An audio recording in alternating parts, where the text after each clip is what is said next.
6, we'll be looking in verse 27 and following.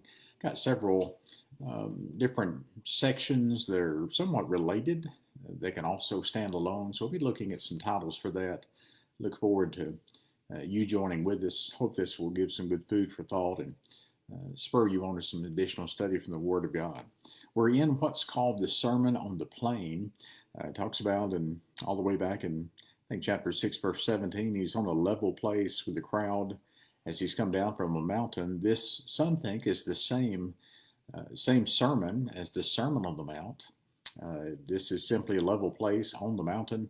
Others think that although there are similarities, and we'll see those in the chapter, to the better known sections, Matthews 5, 6, and 7, this might have been a separate one. It didn't necessarily have to be, although preachers then and now sometimes go over the same subject matters in different sermons and actually repeat themselves. I'm sure that's never happened to you and preachers you know. Let's look at the first section there. Hope the study questions also help you. Love your enemies is how this is headed, starting in verse 27, going down through verse 36. And there is a parallel there, Matthew 5. You see that in verse 38 through 48. A little bit of diversity in how things are worded, but pretty similar concepts there. I put on the questions there. This is not one of those right or wrong type questions, but are any of these imperatives from Jesus easy? I guess that would depend on the person. For some, there would be yes. I have no trouble being nice to the nasty. Most people would actually say, no, that's a challenge. And I wouldn't ask you to write this out as a comment on Facebook, but which of these personally is the most difficult for you? We'll get into those in just a moment. But for a lot of us, there might be one that's more challenging, a little more of a homework issue for us than others there. Let's start reading in Matthew 6:27. But I say to you who hear, love your enemies, do good to those who hate you, bless those who curse you, and pray for those who spitefully use you. To him who strikes you on the one cheek, offer the other also, and from him who takes away your cloak, do not withhold your tunic either. Give to everyone who asks of you, and from him who takes away your goods, do not ask them back. And just as you want men to do to you, you also do to them likewise. You know what Jesus has said, and so far it's just been the Beatitudes and woes, as Luke's account has it. Jesus gets to the heart of the matter pretty quickly in this sermon here. Does the Bible teach that we are to love others? Well, sure it does. Leviticus 19:18. But when Jesus says, love your enemies, do good to those who hate you, does that go against the grain? I think for most of us it does. And for a lot of people, it's the why would Jesus have said that? You know, it's almost like the default would be not to love enemies, hate them. Why? Because they make your life miserable. And instead of doing good to those who hate you, do bad to them. And following that pattern, you see wars, sometimes interpersonal conflicts, sometimes it's waged on a national or an international level. And so this is devilish. It's just this idea of being ugly to people, and if they are ugly to you, retaliating in kind. And so that's not going to be productive of any good. Jesus, in his wisdom, knows that, and he asks us to do something. It's important to look at the word love. That word in the Greek is agape, or a verb form of that, agapeo. And so he's not saying like them, have a tender, warm, friendly feeling toward them. That would be near to impossible for most people. But he says love them, and that agape love is a godlike love. It's a love that is an exercise of the will. Choose to do the right thing to them, not because of who they are, and not even because of who you are, although as a Christian that should matter. Do it because of who God is. God is a loving God. We are to love our brothers, our family, our church family, and Jesus ratchets this up a notch when he says, love even your enemies. Imagine the revolutionary thing that does when people look with wonder and how a person could be so nice to them when they're ugly. For a lot of people, I think it's the Romans 12 heaping coals of fire, maybe shaming people into evaluating or reevaluating ill behavior toward us.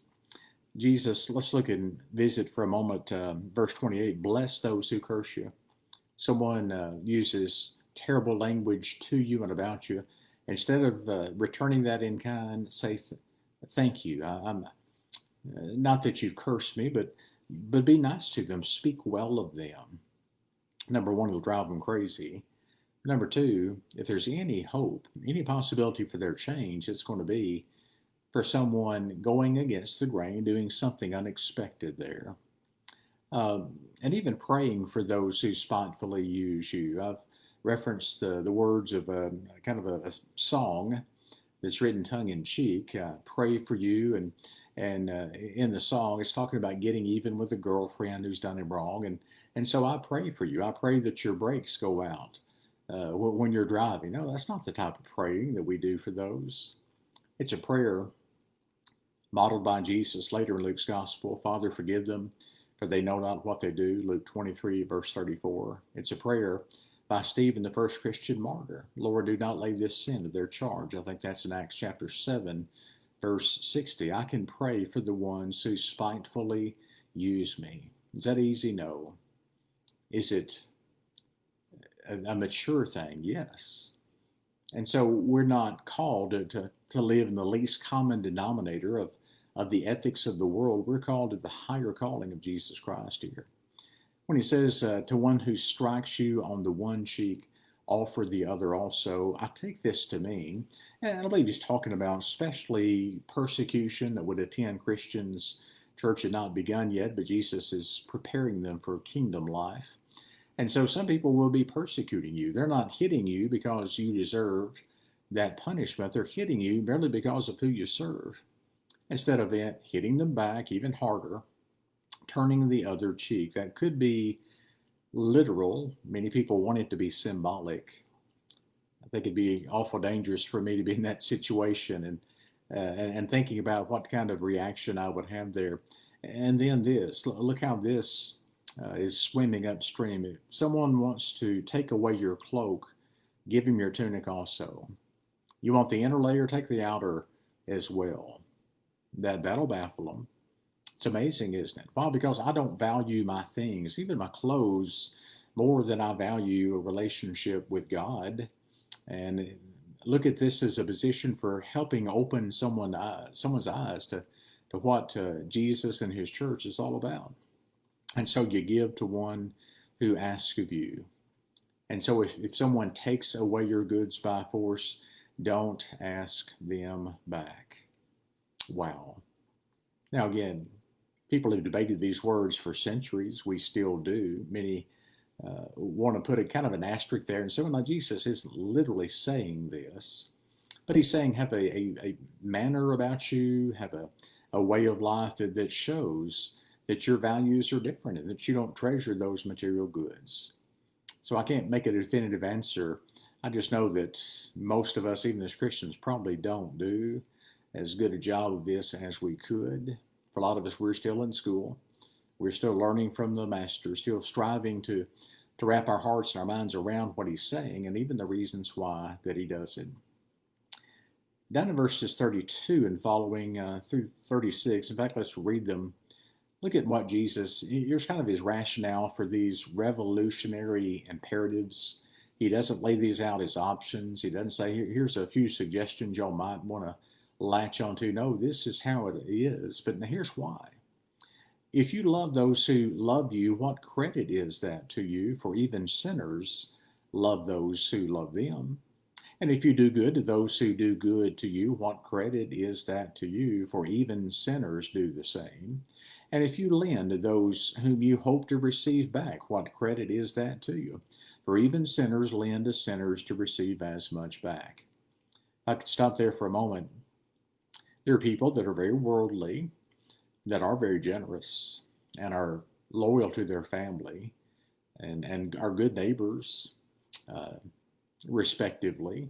And so the idea is you're not going to stand out. You're not going to be different from the world if you simply love the ones who love you and do good to the ones who do good to you, and lend, hoping to return. He's saying, do it, even at a higher level, answering to a higher call than anyone in the world would do in a natural way.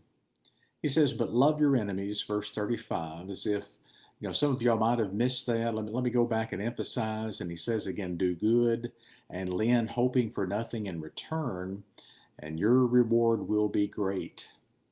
And you will be called, or you will be the sons of the Most High. Your reward will be great. Someone says, how does that work? People have bullied me and they've stolen my things because they know I'm broke. I would declare bankruptcy if I could. And so tell me my reward is great. What in the world could Jesus be saying other than it's an eternal reward? Even if, and it seems pretty hypothetical that someone would go that length, you're still rich. You're getting it. You realize that in essence, that's what they did to Jesus. He's the creator of the universe. He comes not as a high king wanting fawning over, but a servant. And look at what little he had, they took from him, even in his death there. And he didn't retaliate. Could have stricken them dead, didn't do that. And so he's simply saying, in essence, do what I'm about to show to you is possible, if God truly is in control of your life. And in verse 36, let's go back to 35. You'll be sons of the Most High. He's kind to the unthankful and the evil. God is kind to the unthankful. Are you glad? Sometimes if I'm looking for the unthankful, I don't have to look outside my house. I don't have to look other than in my mirror, because sometimes I'm not thankful. God's kind to me. He blesses me even when if I don't acknowledge every gift, every meal, every article of clothing and possession that I have. He's kind to the unthankful and the evil. If you go over to Matthew 5, remember, it's the Son he sends on the who? The just only? No, the just and the unjust, and rain on the good and the evil. And so God is indiscriminate. I think Jesus is saying, you be indiscriminately good to all people. To the good, yes. And to the evil, yes. Anyone in between, yes.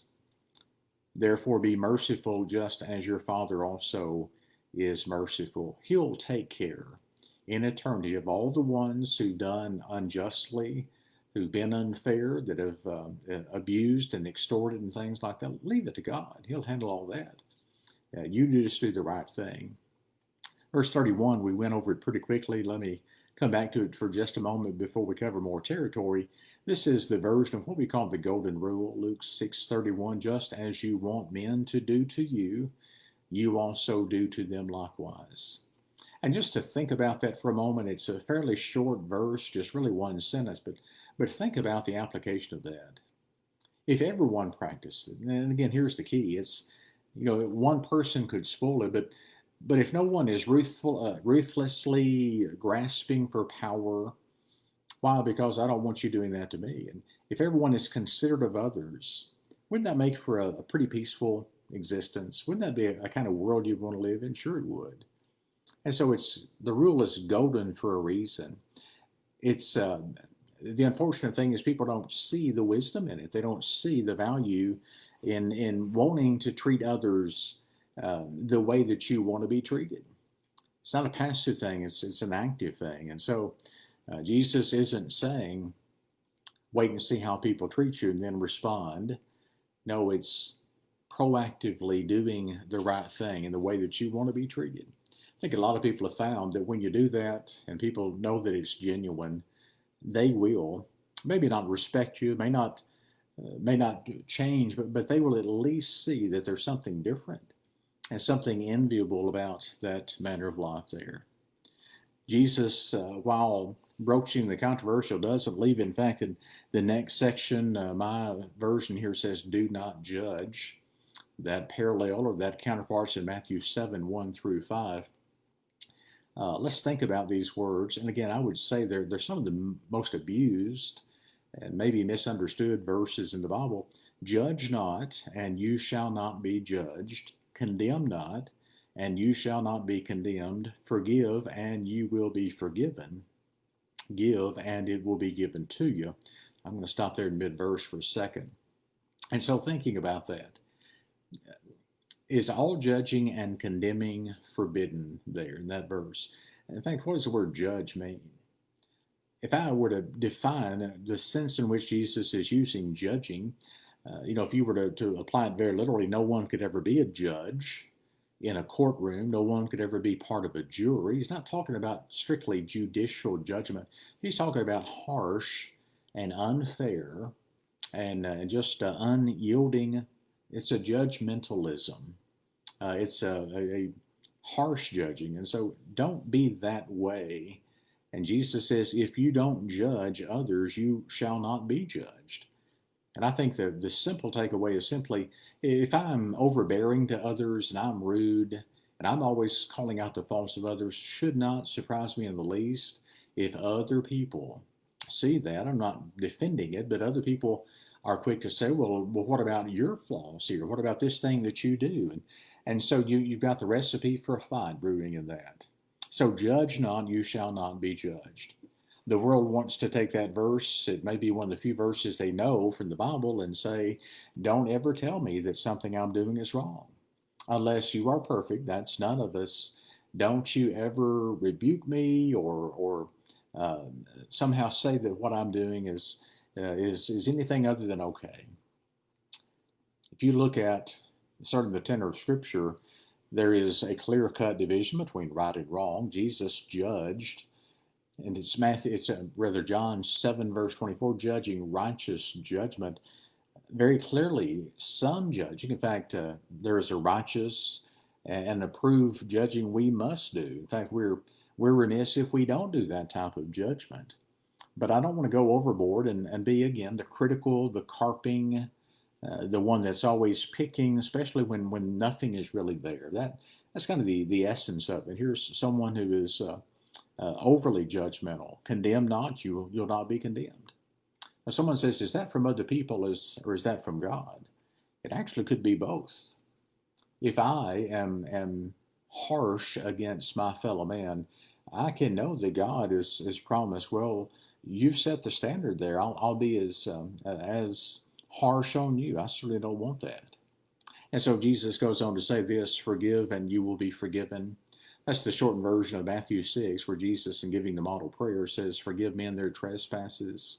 And then follows that up a couple of verses later, is it verse 14 and 15, where it says, if you forgive men their trespasses, your Father will forgive you. If you don't, he won't.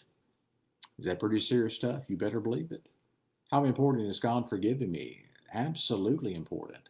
What's a contingency? What's something that's a factor in that by forgiving other people? Again, is that easy? It's about as easy as loving enemies and praying for them and doing good and blessing them. But Jesus says, do it. Trust me. Forgive and you'll be forgiven. And give. This might tie back to the idea of the lending. Don't worry about if you get it back or not. God will take care of that. But give and it will be given to you. Often, when I'm benevolent-minded, I might find that God providentially is paying me back. I don't do it for that reason. I'm not saying you should, but maybe it shouldn't surprise us that we put God to the test, and so he is giving back. He may be using others, utilizing people to do it. He may be, I'm not saying he's going to do it miraculously, but give and you will get. That's a principle, isn't it? Just think about the illustration. Have you heard it explained? I've seen several commentaries and heard lessons about this good measure, pressed down, shaken together, running over, will be put into your bosom. With the same measure you use, it will be measured back to you. It's probably an image of the marketplace, someone wanting to buy grain. And they would have is not sacks already filled, but you would have this flowing, it might be something like a bib, but much larger. It would be a garment that would hang down, and you would actually pull up the edges. And as they're putting the grain in, it's the idea of, I want my full measure. I'm going to, if I pay for it, I want it. And so they're they're packing it down tight, and so you are overflowing. And so that's how much Jesus says is going to be given back to you if you give generously. If you don't have an evil eye, you're not stingy with what you've got there. God's always challenged us, both covenants. Malachi is one of those classic passages about give me the tithes that I demand. You've been cursed because you haven't been given it. You give it and watch what I'm about to do. I would love to have known if the people in Malachi's day did the right thing and truly in the ways that God did bless them, certainly with their crops and their harvest. And so are we forgiving and are we giving?